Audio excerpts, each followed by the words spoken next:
छोटे लाल बाबू।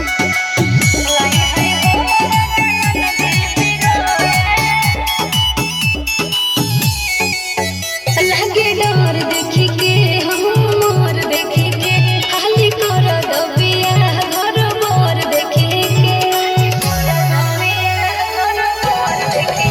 लगे डर देखी के हम मोर देखी के खाली कर दबिया घर मोर देखी के। ये राजा अब भी जान पड़े हो नदी बिगाड़े आई है हो राजा नदी बिगाड़े आई है हो राजा नदी बिगाड़े।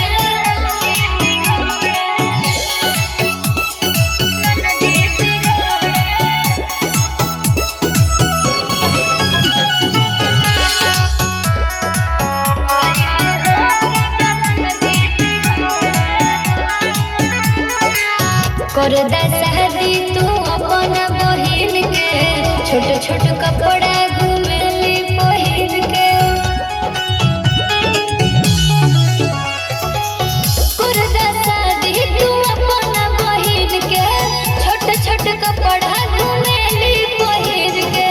ढेरी से रोज रोज आवेली घरे हो नदी बिगाड़े आई है हो राजा नदी बिगाड़े आई है हो राजा नदी बिगाड़े।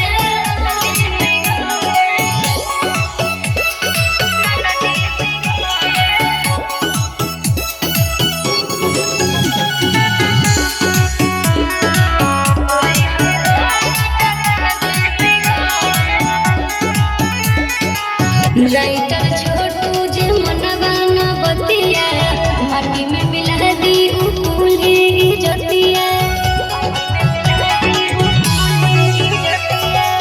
राइटर छोटू जे मन